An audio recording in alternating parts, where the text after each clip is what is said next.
सच्चिदानंद सद्गुरु साईनाथ महाराज की जय। ओम साई राम। मित्रों, आज का ब्लॉग आप सभी हमारे साईं परिवार के लिए विशेष लाभकारी और कल्याणकारी है, क्योंकि आज के ब्लॉग में हम अपने साईं परिवार के लिए बहुत ही विशेष उपाय लेकर के आए हैं, जो चमत्कारिक रूप से आपके घर परिवार के समस्त संकटों को दूर करता है, आपके घर के ग्रह बाधा को दूर करता है, आपके घर की नकारात्मक ऊर्जाओं को दूर करता है। अब बहुत सारे ऐसे हमारे साईं परिवार हैं जो यह कहते हैं कि गुरुदेव, हमारे घर में दाम्पत्य जीवन की दिक्कतें चल रही हैं, ऐसा लगता है कि तलाक तक की नौबत आ जाएगी, या घर परिवार में बंधु बांधवों में लड़ाई झगड़ा चल रहा है, जमीन जायदाद पैसे के लेके, और विकास का कार्य ठप हो गया है, मुकदमेबाजी में या रोग दोष में आपके घर के पैसे जा रहे हैं। तो ऐसे समयों में आपको क्या उपाय करना चाहिए, क्योंकि हमने देखा है लगभग 99% परिवार के घर में समस्याएं क्या हैं। रोग दोष चल रहा है, घर में ग्रह बाधाएं चल रही हैं, नकारात्मक ऊर्जाएं, लड़ाई झगड़ा, मतलब बंधु बांधव एकदम से जीवन नरक हो चुका है। इसीलिए रामायण में लिखा है, जहाँ सुमति तहाँ संपत्ति नाना, जहाँ कुमति तहाँ विपत्ति निधाना। मतलब हमारा जो यह उपाय है, घर परिवार में एकता, सामंजस्य और समरसता बनाने के लिए यह उपाय है कि आपके घर के समस्त संकट, ग्रह बाधाएं दूर हो, नकारात्मक ऊर्जाएं दूर हो और परिवार एक मत के साथ आगे बढ़े और उनके जीवन में तरक्की आए। तो ये उपाय तो देखिए हफ्ते के किसी भी दिन कर सकते हैं। वैसे गुरुवार साईं बाबा का दिन है, गुरु का दिन है, और भगवान विष्णु का दिन है, और विष्णु जी के साथ माँ लक्ष्मी विराजमान होती हैं, तो गुरुवार के दिन करें तो बेहतर होगा। लेकिन अगर जीवन में कष्ट चल रहा है तो आपको फिर दिन नहीं देखना है, किसी भी दिन हफ्ते के किसी भी दिन कर सकते हैं। हाँ, एक चीज़ ध्यान देना रहेगा कि अगर गुरुवार को इस उपाय को आप कर रहे हैं तो घी का दीप जलाना है, और अगर अदर डेज में आप इस उपाय को कर रहे हैं अन्य दिनों में, तो आप सरसों का तेल या तिल का तेल आप घी वो दीप जला सकते हैं।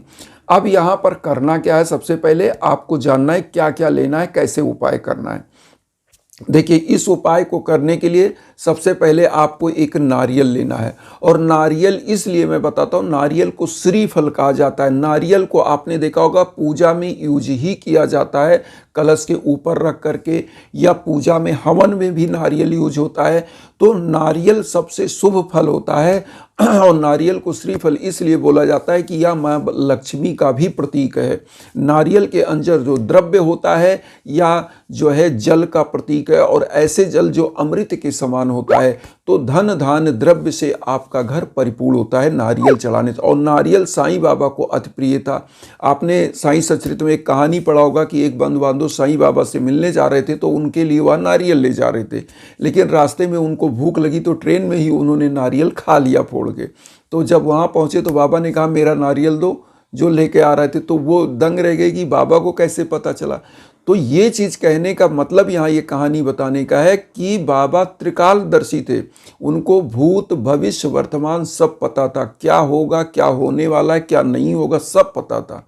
तो बाबा का जो भी आप पूजा करें तो सच्ची श्रद्धा और सबरी के साथ। ये बाबा खुद कहते हैं अपने 11 वचन में, बाबा ने क्या कहा है, मुझे सदा जीवित ही जानो, अनुभव करो सत्य पहचानो।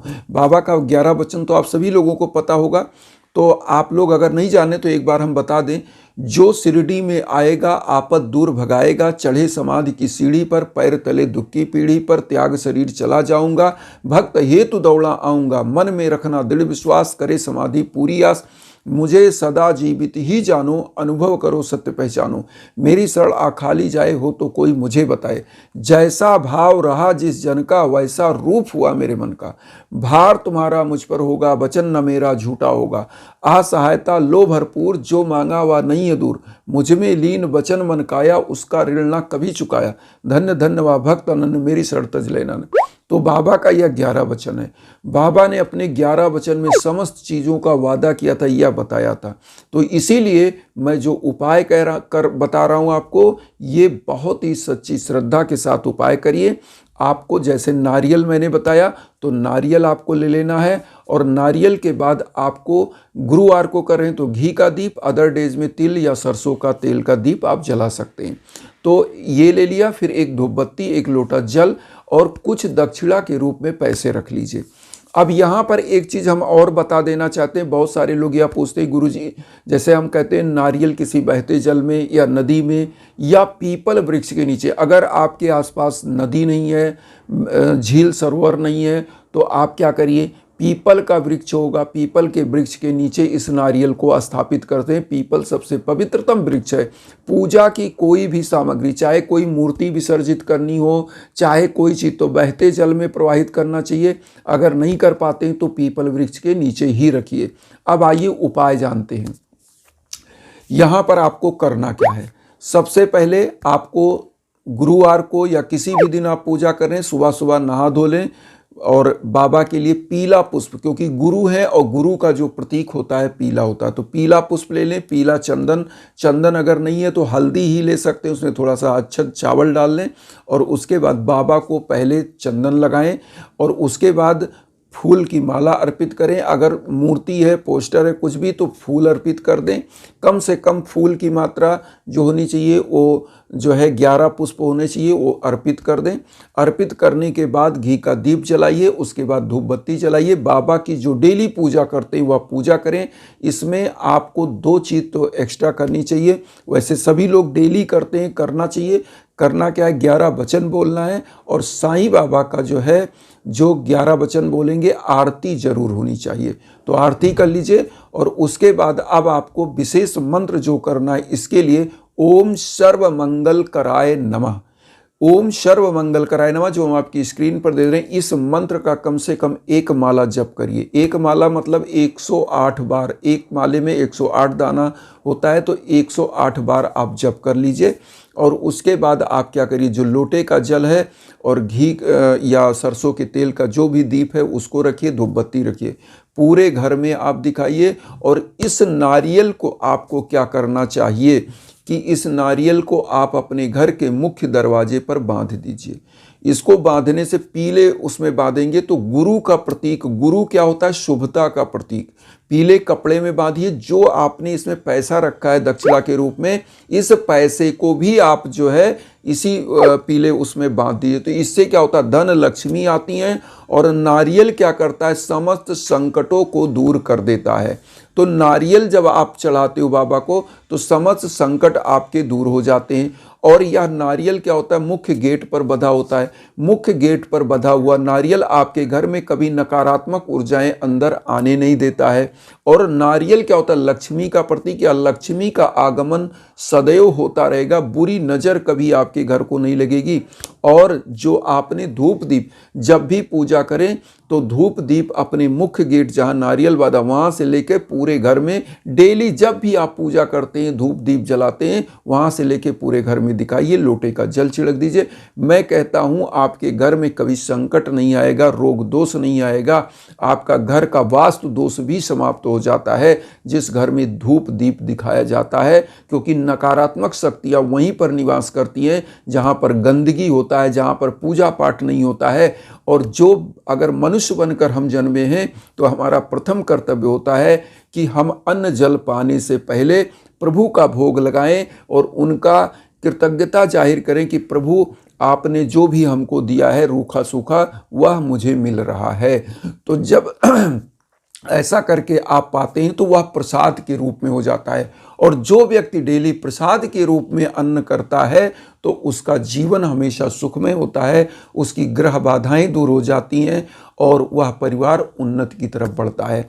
ये चीज़ आप जरूर करें, निश्चित रूप से घर परिवार सफल होगा, युवा बच्चे बच्चियां उनके विचार स्वच्छ होंगे और घर परिवार में बाबा को भोग लगा करके फल बांटिए और गरीबों दीन दुखियों को बांटिए, फल बांटिए, खिचड़ी बांटिए और जो भी वस्त्र दान करिए। ये सब करने से आपके जीवन में सुख आता है, समृद्धि आती है।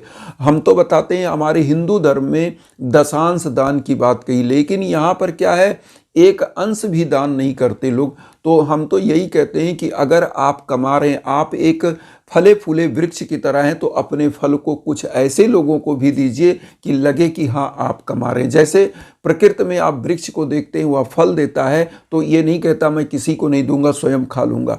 तो अगर आप कमा रहे हैं तो आपका जिम्मेदारी समाज के उन वंचितों के लिए भी होता है। तो बाबा यही करते थे। साईं का सबसे बड़ा बताया उपाय यही है, मैसेज है।